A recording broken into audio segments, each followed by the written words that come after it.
Said one-handed, then didn't do it one-handed. Welcome back to the show, everybody. Club Soda Club, episode 5. Here we are. We're indoors today.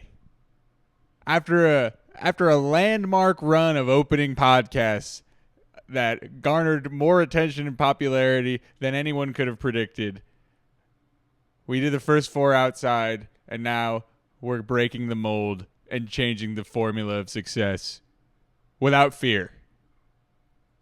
Club Soda Club, the indoor meeting, episode 5. Welcome to it.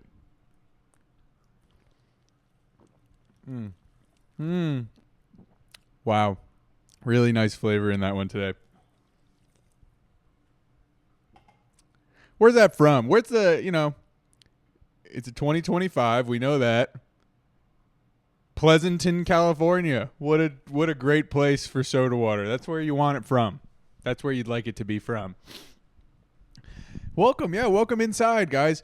If the back patio didn't raise this question, certainly seeing my surroundings in here are gonna, people might be wondering, how does this guy afford such a nice place? And if you're asking that question, maybe you need to look in the mirror and wonder why you can't afford a place like this. What you're doing wrong in your life so that you can't have the condominium of your dreams here in Scottsdale, Arizona. And I can give you the formula, man. It's really a simple way to change your life. I just kind of, I stopped going out to eat as much, stopped getting guac at Chipotle. I excuse me. I forwent cell phone upgrade for about 11 months, so I didn't have to get a new phone for a while. You just make little changes like that, and then before you know it, you're a millionaire. I've watched a lot of Gary Vee videos, a lot of Huberman Lab. I just you just watch a lot of stuff like that. Do a cold plunge every now and then. Stop going out to Starbucks. And then all of a sudden, you find yourself in a $1.2 million condo.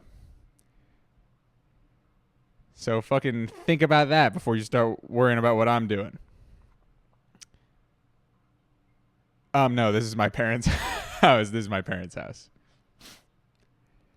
You probably already knew that. This is my mom and dad's place. They rent it. They don't even own it. So they let me spend the summer here, and so this was the deal that I struck with my parents, other than just being an absolutely commensurate son for 28 years, other than being just an absolute exemplary child. My parents said, you can stay here, you can watch the house for us. All we need you to do.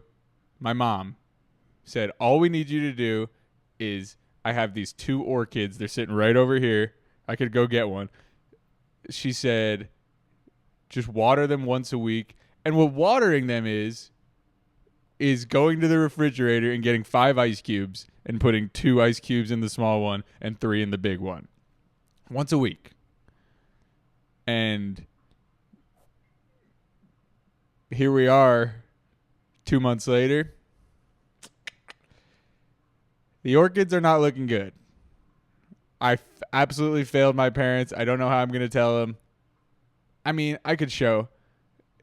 Plant experts will know. I'm optimistic. Hold on. Okay.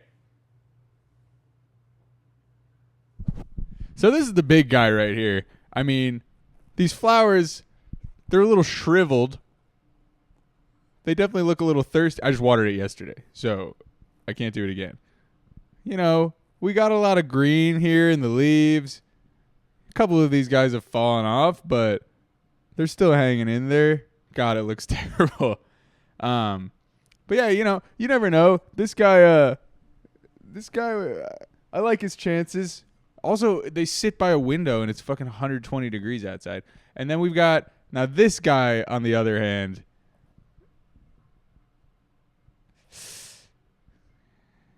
I'm not a botanist, clearly. I've never been one to have a green thumb, but yeah, that guy, I don't even know if you can technically legally classify that as a flower anymore. So yeah, that's a shame, but they can't kick me out now because I killed the orchids. That would be insane. So yeah, I'm here. I'm hunkered down, just trying to avoid melting in the heat. It's fucking insane out there.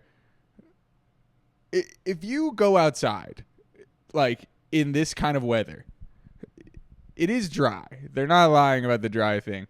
But if you do any kind of movement, if you're walking, if you go outside and you move, you immediately start to sweat. It gets in your eyes. And what really sucks is if you go out and you want to go for a walk and you bring your AirPods, sweat will drip from your head into your ear. And so then you get sweat between your AirPod and your ear canal. And that is something I would consider uncomfortable. So, yeah, I'm here. I just got back from the San Francisco Bay Area. Enjoyed 3 nights of Dead & Company celebrating 60 years of the Grateful Dead. God, we love it. Everybody that watches the podcast, yes, thank God. Spencer went to 3 more shows. Yes. You didn't think I could do it. I fucking did it. I was a waiter for several months so that I could afford those tickets. That wasn't why I was doing it, but that ended up being what it was. Great times at the show. A guy in the audience died of old age during the concert. I don't know if I was there or not. It was like published in the news later on that this is what happened. But I did see several people being removed by event staff and what seemed like paramedics or some kind of medical professionals. So there's a chance that I witnessed the guy die of old age. But that's so funny to be in a situation where people are doing every drug that you can imagine under the sun. People are loading up their bodies with various cocktails, uppers and downers, psychedelics, alcohol, whatever the fuck you want. And then to die of old age there is so fucking funny. I mean, just out there. You guys probably been to 1,000 shows.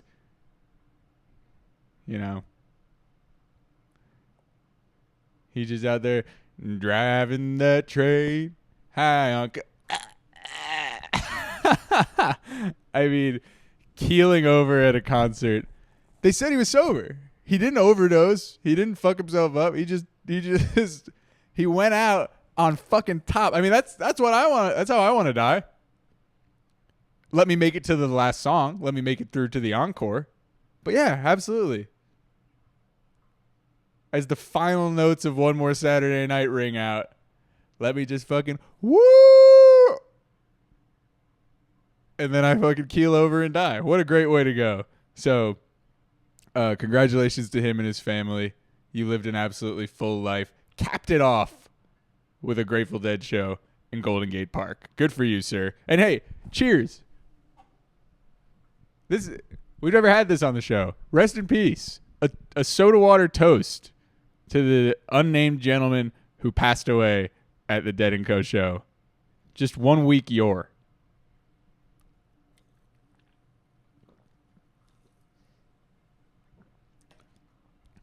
Yeah, San Francisco. I had never been there before. Went when I was a kid. And, it was cool. Why say that? Before I get it, I keep doing it. Stop. Before I get into the thing I was going to say about San Francisco, when I'm doing this podcast, sometimes, there is some preparation and thought that goes into this, what I may or may not talk about. I certainly don't know exactly what I'm going to say. So sometimes there are times when I'm thinking of what I'm going to say next, and for some reason I feel obligated to fill that space.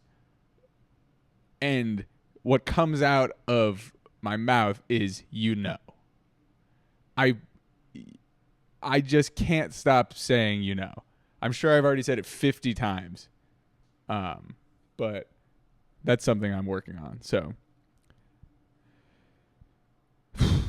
Hopefully that doesn't make this unwatchable. That I can't imagine that's what makes this unwatchable. But anyway, I went to San Francisco. Went all around with my cousin. We did a bunch of sightseeing. I like doing the tourist shit when I go to a city, by the way. I think it's so like, why are we all snobs? Why is the direction that we trend towards as human beings to be over stuff, to be snobs, to be like, oh, what? You're going to go to New York and go to Times Square? And actually, that's a pretty good example because Times Square is pretty much fucking pointless. But no, that's only because I've been there. I've been going there since I was a kid. Actually, yeah, you go. That's what you do. The first time you go to New York, you go to Fifth Avenue, you go to Times Square, you buy an overpriced jersey at the NBA store, you go to the fucking M&M store, you take picture with Elmo. That's what you do the first time you go to New York. And there's nothing wrong with that. I like doing that shit. I went to Nashville the first time I saw the Parthenon thing. I went to St. Louis. I saw the Archway. Go see the sights. I like doing that. So I went to San Francisco for the first time since I was a child. Saw the Sea Lions. Saw Ghirardelli Square. Went and looked out at Alcatraz from the pier. I like doing all that shit. Also went and saw the house where the Grateful Dead lived. Wasn't that the coolest fucking thing I've ever done in my whole life? So it was fun. I like to do that kind of stuff. But San Francisco, it's funny. Of course, this is what would happen. It's the richest or whatever, the most expensive city in America. And you can truly just see people doing drugs on the street in a way that I haven't experienced so far. I used to live in downtown Cincinnati. It was the worst fucking neighborhood I've ever lived in. You still couldn't see people smoking crack when you walk down the street. I don't know where they do that at, but it's like there's a certain level of decorum. If you're going to smoke crack, you do it in your backyard or something. I don't know, man. They were managing to keep it out of my line of sight. There was poop on the street in Cincinnati. And human poop. But you still wouldn't see guys like actively doing fentanyl. And in San Francisco, I took excuse me. In San Francisco, I took a train to get to a different train station because I was leaving. And I took one of their trains, and when I got off, there were guys melting what I can only assume was fentanyl on fucking tinfoil. Or whatever the fuck it was. Heroin. I don't know. It's crazy. For a city to charge $3,000 for a tiny little apartment, and then you walk outside and there's guys doing fentanyl on your fucking street. San Francisco was cool as fuck. Had an absolute blast. It is a really good city, but they got to stop. You would think it's legal to do drugs on the street there. That's what it seemed like. It kind of is. You're allowed to do mushrooms, and you can, obviously, it's California, you can buy weed. But yeah, they've decriminalized mushrooms, and apparently they've decriminalized melting down opiates on tinfoil and shooting them into your arm at the train station. Also decriminalized.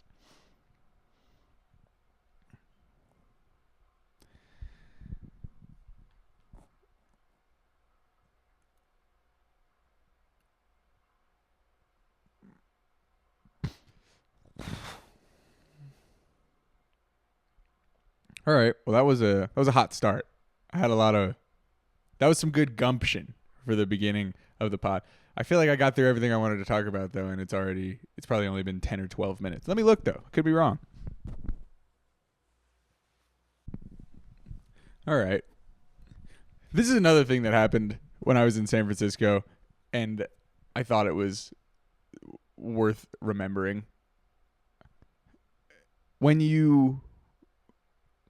How do I start this? This is an experience that I've had multiple times in my life. And it's about matches, the flame technology, matches.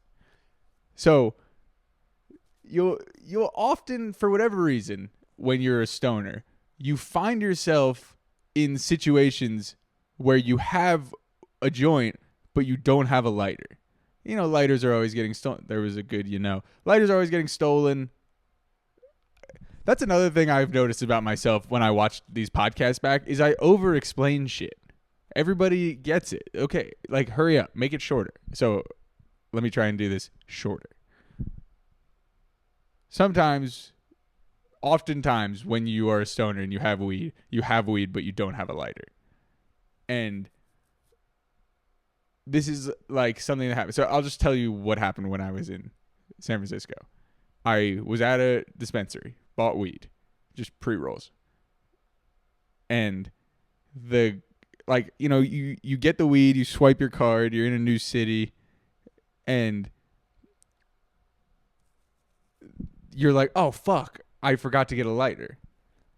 And the transaction's already done. Obviously, it wouldn't be that hard for that guy to just load up another transaction and you buy the lighter. But for whatever reason, he suggested, he goes, oh, we have matches. You want to just take those? And just the eternal optimist in me, it was a mixture of optimism and romanticizing the olden days. He goes, just grab a book of matches. And I was like, yes, I will just grab a book of matches. Why are we so obsessed with these modern conveniences? Oh, I need everything right now. I need everything at the edge of my fingertips. I turn into like an old man. It's like, oh, sorry, everything can't be an iPad. It's back in my day, we lit up our weed with matches. I became that guy. And that's what happened anytime you're in that situation. Like, I don't know why. I feel like that's happened to me 10 times. I've been about to smoke weed, and then I run across matches, and I'm like, good. I love matches. But then what always happens is you go outside to light up your joint, and you rip through 12 of those fuckers because they don't work. As soon as you get a fucking flame lit, the tiniest gust of wind, if somebody coughs across the street, your match goes out. You're like, it's like that quick. Is that a good? Here, let me try one more time. Okay, that was maybe the best one. I'm just going to do one more. I'm just going to do one more attempt at that. Here we go. And I'm talking about a book of matches. So, I've got the back folded over. I'm pinching the match. And then I go. That's what happens every time. So you go through 12 matches. If you're lucky to get your joint lit, it's now running up the side and burning so bad. But anyway, I just thought that maybe somebody else has been through that with the matches and maybe would be like, oh yeah, that does always happen. I don't know why we always think we can do it.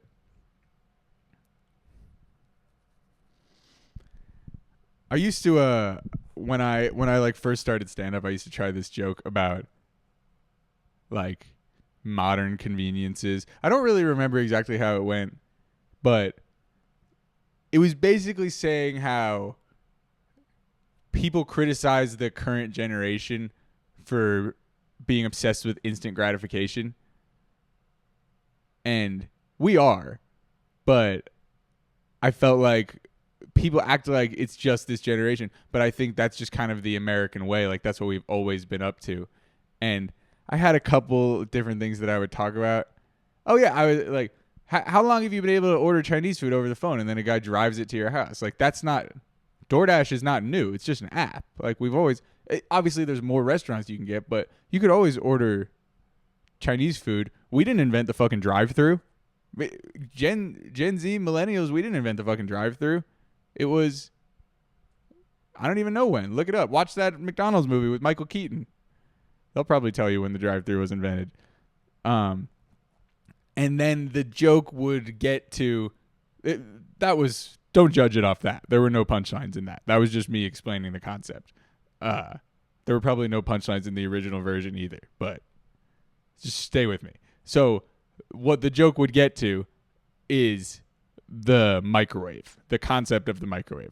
I mean, invented so long ago, and the quality of the service that a microwave provides is so shitty compared to an oven or a toaster oven or reheating something on the stove. All of those ways are better ways to heat up food, but the microwave is faster. And so for some reason, that's what people are using. I use it. I use a microwave. It's so bad, but it's so fast. So that's who we are. That's like encoded into our DNA as people. You know, the Pilgrims fucking came over from Europe and they met the Native Americans and they were like, "Can you show us how to grow corn?" And then it's so funny to act like that was a friendly interaction. But you know, they made the Native Americans teach them how to grow corn, and then they were like, "Yeah, but we're going to genetically modify it so it'll grow faster and bigger." That's just who we are as Americans. So anyway, you know, you can't be mad at a kid for stealing your credit card to buy an OnlyFans or whatever. I don't know. Well, we'll see, man. I guess all of these don't, there's no length requirement. Maybe we'll keep putting the dying orchids in the background as sort of a way to check in. But yeah, thanks for tuning into the club. I fucking love every single person that has ever watched an episode to the end. As is tradition here on the show, when I'm over here gabbing Furkle, I just can't keep my dang trap from yapping and my gums from flapping. I have to finish the soda water that's unfinished in here. And what I might start doing is actually not even cracking it until the end of a pod, because I want to see if I can do a whole one. But anyway, this is a little over halfway. We probably got 60%, 2/3 in here. I'm gonna see if I can knock it back for the people at home. What if it just became an eating challenge podcast? I just start chugging shit like Shoe Nice. Remember Shoe Nice?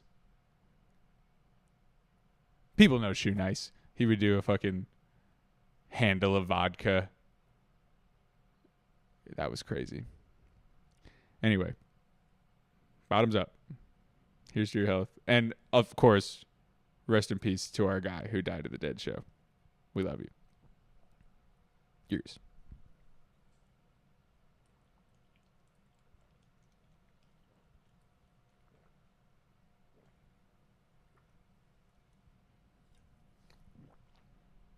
Oh, God. Oh, it was hard to do, but I did it. Oh, fuck. It'd be cool if I could wait around for the burp. I don't know how soon it's going to come, though. That was really... God, my eyes are watering.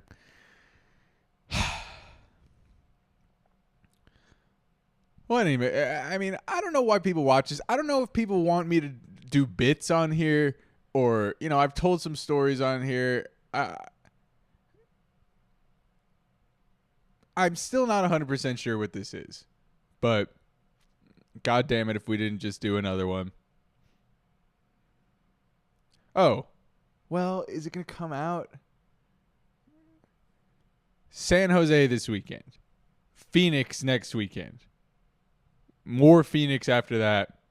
September, I'm going to be in Nashville, Tennessee. October, who knows? Also, maybe LA, maybe San Diego. So just stay tapped in, and I'll get some dates up. Oh, there it was. There it was.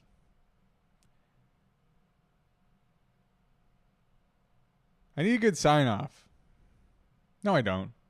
Anyway, thank you for listening to the show. Club meeting adjourned. Good night.